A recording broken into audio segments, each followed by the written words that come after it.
Is Super League Gaming a buy or a sell? First off, read this disclaimer carefully. And do your good deed of today by liking and subscribing. So esports, it's one of the very interesting themes out there. 19% here from the 52-week low. So it is outperforming from the low, the S&P 500, but we have seen a spectacular minus 76% bear market. The thing is that Super League Gaming, it's one of the more established in the industry. 9-ish% here from the low, minus 83% pullback so far. Here is their website. I think that the website is okay, but it's not the best I have seen. So I definitively think that they could improve their performance also in the stock market by actually having a website that is a bit more informative, a bit more like that just sort of sucks you in. The thing is that Super League Gaming, they are competing with digital sports brands and also streaming services. So I think that they should just look at how their websites are made and simply just get inspired, I guess. So Super League Gaming, it did jump up at my radar because something interesting is happening at the moment. So let me just draw that in. Okay, that's a bit big. So let me just reduce the size here of the arrow. We do have a horizontal support that could play itself out. So even going back here, you see that this has been a key volume level where buyers stepped in here as well. At this level, you see here with the candlesticks, buyers did step in and then they formed a low. Here there was a little bit more battle between the bulls and the bears, but we did see that eventually the buyers came in, and they came in a very big way. I mean, we got an absolutely spectacular rally in that case. So I think that one could make a strong case that we are at horizontal support.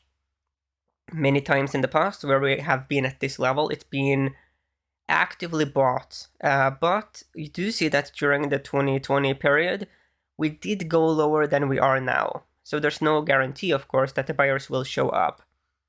But this is one of the best opportunities the buyers have had in a long time, simply because it's a well-known interest, where we have seen bulls step in previously.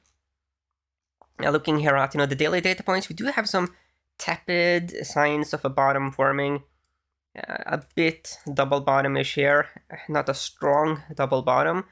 But there are some initial signs here that there are buyers. You see here during this candlestick, we were much lower, but then the buyers stepped in during these candlesticks as well, and this one. So it is pretty clear that right below us, there is a tendency for buyers to show up.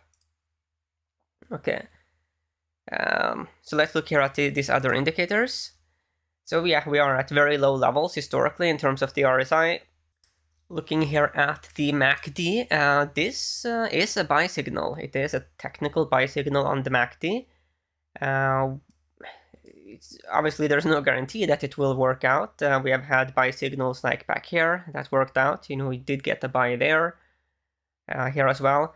So MACD, it is an interesting indicator. The problem with the MACD is that it can be a bit tardy in giving signals. Yeah, if we go here to the daily data points, we do see, in terms of accumulation distribution, we do not see a significant influx here of buyers. Accumulation distribution is sitting a new, it is at a very low level. In terms of the distance from the 20 and 50 week moving averages, we have been further away in the recent past, so there could be more downside in that sense. But in terms of the longer moving averages, longer term moving averages like the 100-day moving average and the red 200-day moving average, we are at levels that have been bought quite a few times in the past and formed the lows. So let's write down the notes. So I think that the line in the sand here is clearly horizontal support. That is like the key part of the thesis.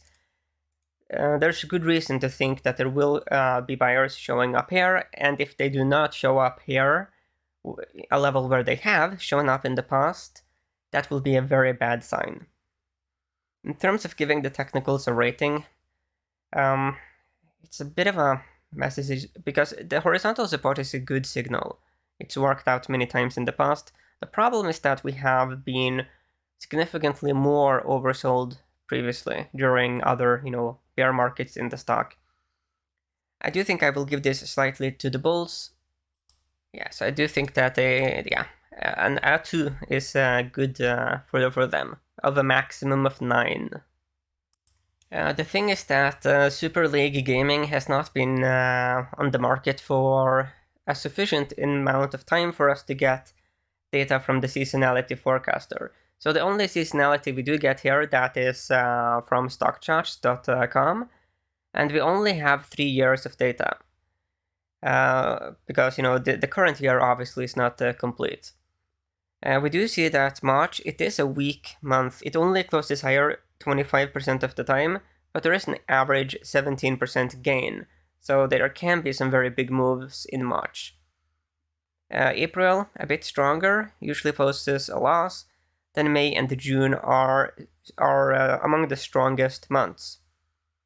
We do see that February is a very, very strong month. If we look here, if we just quickly measure February, the interesting thing is that in the month of February here, the February we had for this year, Super League Gaming did actually post a 3.75% gain.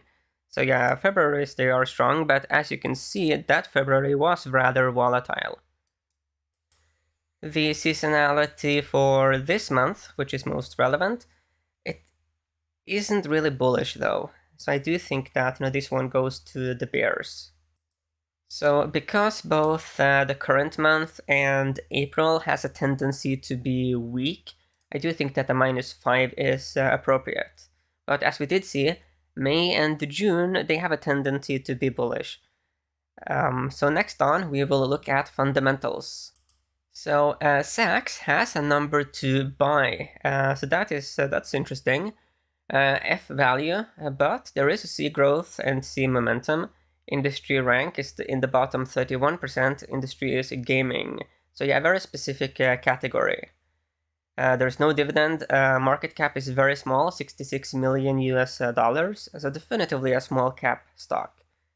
When we go here to the insider activity, we do see that the insiders have recently been buying. You see here that this year as well, in the January, we did have Keller Michael, director, buy $102,000 of stock. That's interesting. And that is from a total 181,000 shares owned. So that person is very much going big on the stock. So that's interesting. If we go here to consensus estimates, I'm not sure. Yes, we do actually get some ratings here. We do have some price targets. 2 analysts are covering the stock, and we do have an average 280% price target, above the current price. Highest is 335% above, and lowest is 226% above. That is bullish. Let's actually see here when is this price target from. Let's just check it. This is this year, so that is good. When giving these scores for fundamentals and the like, it also must be viewed in the context of the industry as well. So you can't look at the fundamentals for Super League Gaming in the same sense that you would look at it for a utility stock. So I do actually think that given the price targets and also the fundamentals here and the insider buying a bit big, I will actually give this one a 6 here in terms of the fundamentals. This is very interesting activity. Next on is relative performance. So we do have a few longer term correlations. We do have minus 19% with the S&P 500, minus 11% with the gaming, video gaming ETF. Gamer is the ticker. Looking at, the daily data points, then we do have 11% positive with S&P 500, 92% with Nerd, which is an esports and entertainment ETF. Then we do have 70% with the gamer, and then we have 91% here with the streaming services ETF, the subs. So the strongest correlation here we do get is with Nerd. So let's look at what is happening with Nerd. So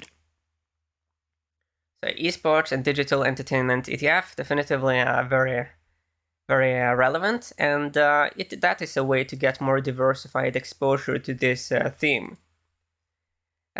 Looking at the charts here, this one is clearly in a downtrend. We do see that. Let me just draw that in.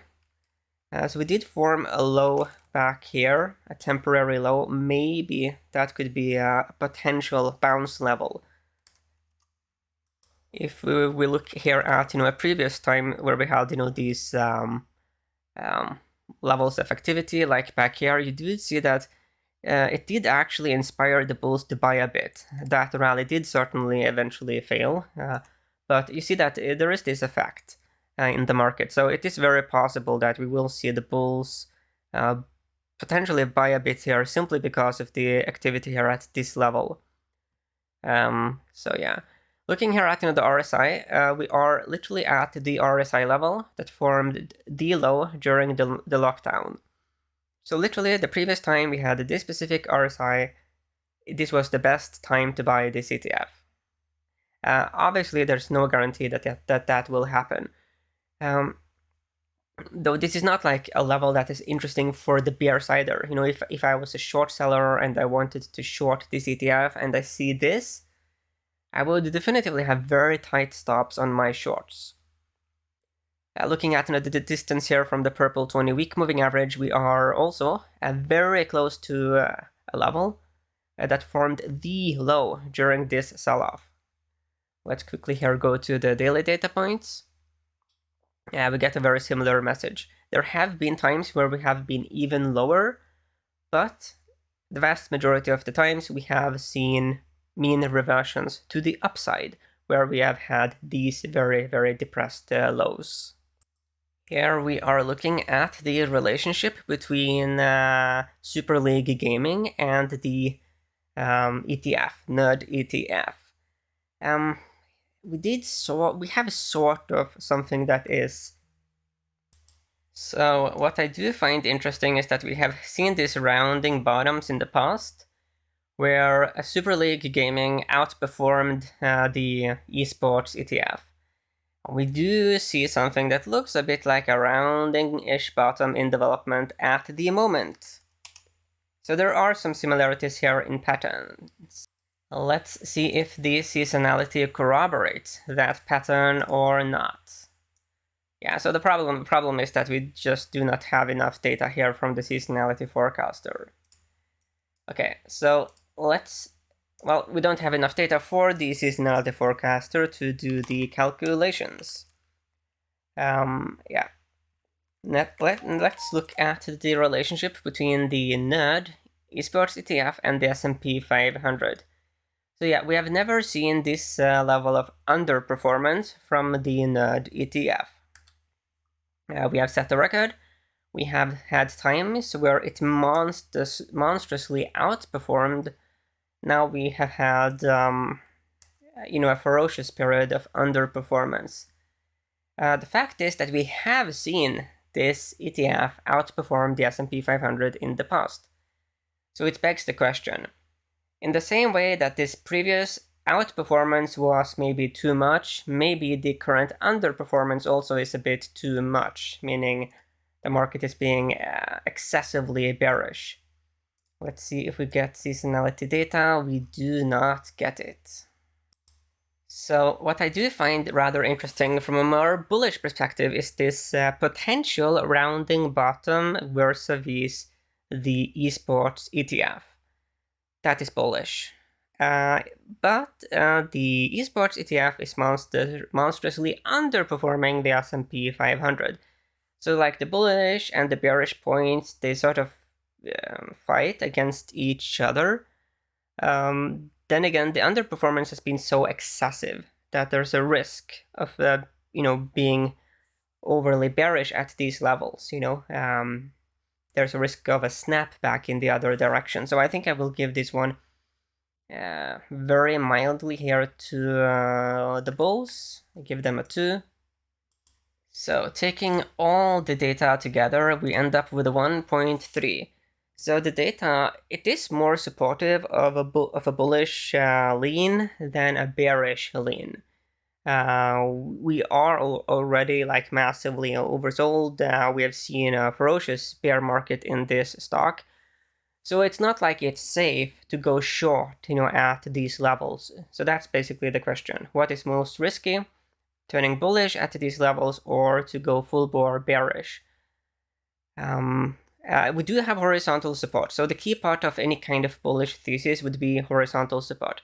If this support level, which has worked many times in the past, if it were to fail, and we do see it become resistance, that would be very bearish. That's definitively not what we want to see. So yeah, I think that all in all, there's more reasons to be bullish on Super League Gaming than bearish. But 1.3 is not exactly like a roaring bullish score.